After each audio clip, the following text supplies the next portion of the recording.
আসসালামু আলাইকুম। জানিয়ে দেব এই মুহূর্তে হাতে পাওয়া সর্বশেষ ভয়ঙ্কর কিছু আন্তর্জাতিক আপডেট বাংলা সংবাদ। শুরুতেই থাকছে সংবাদ শিরোনাম। শুরুতেই জানিয়ে দেব যেভাবে ইরানের কাছে ধরাশায়ী হয়েছে ইসরায়েল। জানিয়ে দেব কাতারের আমিরের কাছে দুঃখ প্রকাশ করলেন ইরানের প্রেসিডেন্ট।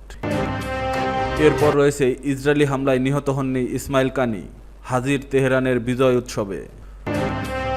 সর্বশেষ থাকছে গাজায় ত্রাণ নিতে গিয়ে 410-এর বেশি ফিলিস্তিনি নিহত, জানিয়েছে জাতিসংঘ। এখন শুনছিলেন সংবাদ শিরোনাম, এবার বিস্তারিত। প্রিয় দর্শক, আপনি যদি এই চ্যানেলে নতুন হয়ে থাকেন, ভিডিওটি দেখতে দেখতে চ্যানেলটি সাবস্ক্রাইব করে আমাদের সাথেই থাকুন। যেভাবে ইরানের কাছে ধরাশায়ী হয়েছে ইসরায়েল। টানা 12 দিনের বিমান হামলার পর ইসরায়েল ইরানের বিরুদ্ধে তার ঘোষিত লক্ষ্য অর্জনের ব্যর্থ হয়েছে বলে মনে করছেন আন্তর্জাতিক বিশ্লেষকেরা। যুদ্ধবিরতির পর দখলদার ইসরায়েলি প্রধানমন্ত্রী বেনিয়ামিন নেতানিয়াহুর লক্ষ্য পূরণের দাবিকে গোলমালে আখ্যা দিয়ে আল জাজিরায় প্রকাশিত এক বিশ্লেষণে অরি গোল্ডবার্গ তুলে ধরেছেন ইসরায়েলের কৌশলগত সীমাবদ্ধতা এবং ইরানের প্রতিরোধ ক্ষমতা। অরি গোল্ডবার্গ দীর্ঘদিন ধরে মধ্যপ্রাচ্যে, বিশেষ করে ইরান এবং ইসরায়েলের সম্পর্ক নিয়ে কাজ করছেন। তিনি একজন ইসরায়েলি রাজনৈতিক বিশ্লেষক ও ভাষ্যকার। ওই প্রবন্ধে গোল্ডবার্গ লিখেছেন, ইসরায়েল ইরানের সরকার পরিবর্তন ও দেশটির পারমাণবিক কর্মসূচি লাগাম টানা সহ বেশ কয়েকটি লক্ষ্যকে কেন্দ্র করে সামনে রেখে যুদ্ধ শুরু করলেও শেষমেশ কিভাবে ব্যর্থ হয়েছেন। পারমাণবিক কর্মসূচির লাগাম টানা কি সম্ভব হয়েছে? সম্ভবত এর উত্তর হলো না, মনে করছেন ইরান মার্কিন যুক্তরাষ্ট্র কর্তৃক আক্রান্ত ফোর্ডো স্থাপনা থেকে তাদের গুরুত্বপূর্ণ পারমাণবিক উপাদান সরিয়ে নিয়েছিল। এই উপাদানগুলি পারমাণবিক কর্মসূচির সবচেয়ে জরুরি অংশ। তাই পারমাণবিক কর্মসূচির লাগাম টানার চেষ্টা ব্যর্থ হয়েছে বলে মনে করছেন। ইসরায়েল ইরানের পারমাণবিক কর্মসূচির কতটা ক্ষতি করেছে সেটাও পরিষ্কার নয়। ইসরায়েল মার্কিন যুক্তরাষ্ট্রকে রাজি করাতে পেরেছিল বাংকার বাস্টিং বোমা, ম্যাসিভ অর্ডিন্যান্স পেনিট্রেটর ব্যবহার করে ইরানের পারমাণবিক স্থাপনাগুলোতে হামলা চালাতে, কিন্তু মার্কিন যুক্তরাষ্ট্র ইসরায়েলের হামলার এর বেশি কোনো সাহায্য করেনি। হামলার ক্ষয়ক্ষতি কতটা হয়েছে তা বের করা কঠিন হবে, কারণ ইরান সম্ভবত বাইরের কাউকে প্রবেশ করতে দেবে না। সরকার পরিবর্তন কি সম্ভব হয়েছিল? সহজ কথায় বলতে গেলে ইসরায়েল যা চেয়েছিল তার উল্টো ফল হয়েছে। ইসরায়েল ইরানের নিরাপত্তা বাহিনীর সামরিক নেতাদের হত্যা করে সরকার বিরোধী বিদ্রোহ শুরু করার চেষ্টা করেছিল। তাদের বিশ্বাস ছিল শত্রুর ঊর্ধ্বতন নেতাদের হত্যা করলে তাদের ক্ষমতা দুর্বল হয়ে যাবে, কিন্তু এর কৌশল কখনো সফল হয়নি। একমাত্র ব্যতিক্রম ছিল লেবাননের হিজবুল্লাহ নেতা হাসান নাসরুল্লাহর মৃত্যু, যা তাদের উপর প্রভাব ফেলেছিল, কিন্তু সেটার সঙ্গে লেবাননের ভেতরে রাজনীতির অনেক সম্পর্ক ছিল। অন্য সব ক্ষেত্রে ইসরায়েল এমন হত্যাযজ্ঞ কোনো বড় রাজনৈতিক পরিবর্তন আনতে পারেনি। কাতারের আমিরের কাছে দুঃখ প্রকাশ করলেন ইরানের প্রেসিডেন্ট। কাতারের ভূখণ্ডে মার্কিন সামরিক ঘাঁটিতে গত সোমবার ক্ষেপণাস্ত্র হামলার কারণে দেশটির আমির শেখ তামিম বিন হামাদ আল থানির কাছে দুঃখ প্রকাশ করেছেন ইরানের প্রেসিডেন্ট মাসুদ পেজেকশিয়ান। কাতার আমিরের দপ্তর থেকে এক বিবৃতিতে জানানো হয়, মঙ্গলবার টেলিফোন কথা বলছে দুই নেতা। এ সময় ইরানের প্রেসিডেন্ট বলেন, হামলার লক্ষ্যবস্তু কাতার বা দেশটির জনগণ ছিল না, বরং কাতারে অবস্থিত যুক্তরাষ্ট্রের আল উইদেদ বিমান ঘাঁটিতে হামলা চালানো হয়েছে। এটা উপসাগরীয় দেশটির জন্য কোনো হুমকি নয়। বিবৃতিতে আরও বলা হয়েছে, ফোন আলাপে ইরানের প্রেসিডেন্ট জোর দিয়ে বলছে, একটি প্রতিবেশী ও মুসলিম দেশ হিসেবে কাতারের সঙ্গে ইরানের সম্পর্ক রয়ে যাবে। পেজেকশিয়ান আশা করেন, দুই দেশের সম্পর্ক সর্বদা সার্বভৌমত্ব আর সুপ্রতিবেশী সুলভ আচরণের নীতির উপর ভিত্তি করে বজায় থাকবে। গত সোমবার কাতারের ভূখণ্ডে যুক্তরাষ্ট্রের আল উইদেদ বিমান ঘাঁটিতে 19টি ক্ষেপণাস্ত্র নিক্ষেপ করে ইরান। মধ্যপ্রাচ্যে এটাই সবচেয়ে বড় মার্কিন সামরিক ঘাঁটি।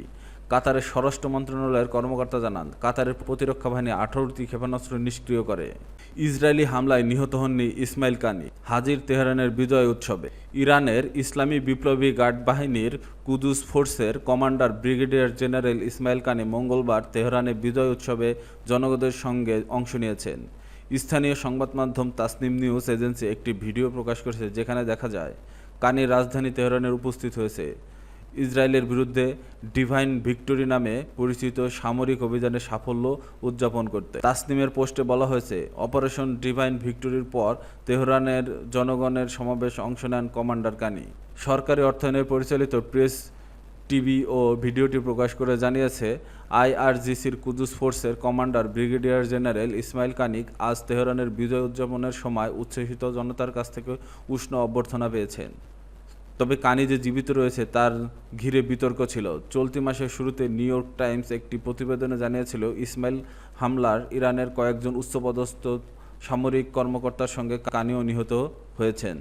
গত 13 জুন থেকে ইসরায়েল ইরানের একাধিক স্থানে বিমান হামলা চালায়, যার মধ্যে ছিল সামরিক ঘাঁটি ও পারমাণবিক স্থাপনা।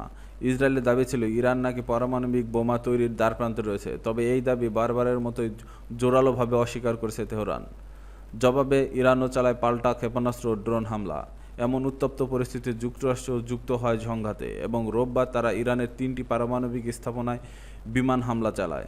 12 দিন ধরে চলা এই আকাশযুদ্ধের পর সোমবার গভীর রাতে মার্কিন প্রেসিডেন্ট ডোনাল্ড ট্রাম্প ইসরায়েল ও ইরানের মধ্যে যুদ্ধবিরতির ঘোষণা দেন। তেহরানে কানি উপস্থিত থেকে বিজয় উদযাপনের অংশ নেওয়ায় এখন স্পষ্ট যে তিনি জীবিত এবং সুস্থ আছেন এবং ইসরায়েলের হামলায় তার মৃত্যুর যে গুঞ্জন ছিল তা মিথ্যা প্রমাণিত হয়েছে। গাজায় ত্রাণ নিতে গিয়ে 410-এর বেশি ফিলিস্তিনি নিহত, জানিয়েছে জাতিসংঘ। গাজা উপত্যকার বিতর্কিত নতুন সহায়তা কেন্দ্রগুলো থেকে ত্রাণ সংগ্রহের সময় ইসরায়েলি বাহিনীর গুলিতে অন্তত 410 জন ফিলিস্তিনি নিহত হয়েছে, যা যুদ্ধ অপরাধে শামিল হতে পারে বলে মন্তব্য করেছেন জাতিসংঘের মানবাধিকার কার্যালয়। মঙ্গলবার এক প্রতিবেদনে খবর দিয়েছে news.un.org। মঙ্গলবার জাতিসংঘের এই সতর্কবার্তা আসে এমন এক সময় যখন 27 মে থেকে ইসরায়েল ও যুক্তরাষ্ট্রের সমর্থিত গাজা মানবিক ফাউন্ডেশন গাজায় বিকল্প সহায়তা বিতরণ কেন্দ্র চালু করেছে। এই কেন্দ্রগুলো জাতিসংঘ প্রতিষ্ঠিত অন্যান্য মানবিক সংস্থাকে বাইপাস করে পরিচালিত হচ্ছে। জাতিসংঘের মানবাধিকার কার্যালয়ের মুখপাত্র থামিন আল কেতান বলেন, এই বিতরণ কেন্দ্রগুলোর আশেপাশে বিশৃঙ্খলা, হতাহতের ঘটনা এবং গুলিবর্ষণ প্রায় নিয়মিত ব্যাপার হয়ে উঠেছে, কারণ দুর্ভিক্ষপীড়িত গাজাবাসী খাদ্য পাওয়ার জন্য সেখানে ভিড় করছে। তিনি বলেন, ইসরায়েলের সামরিকীকৃত মানবিক সহায়তা কাঠামো আন্তর্জাতিক সহায়তা বিতরণের মানদণ্ডের সঙ্গে সম্পূর্ণ সাংঘর্ষিক। বেসামরিক জনগণের খাদ্য ও জরুরি সহায়তার মতো মৌলিক অধিকারকে অস্ত্র হিসেবে ব্যবহার করা এবং তাদের জীবন রক্ষাকারী সেবায় প্রবেশে বাধা দেওয়া আন্তর্জাতিক আইনের যুদ্ধ অপরাধ হিসেবে বিবেচিত। গাজার জরুরি পরিস্থিতি নিয়ে জাতিসংঘের মানবিক সমন্বয়ক সংস্থা জানায়, সেখানে প্রতিদিন বিভিন্ন বয়সে বহু মানুষ নিহত এবং আহত হচ্ছে। বৃহৎ পরিসরে মানবিক সহায়তা কার্যক্রম চালু না হওয়া যারা এখনও বেঁচে আছেন তাদের চাহিদা পূরণ করা যাচ্ছে না।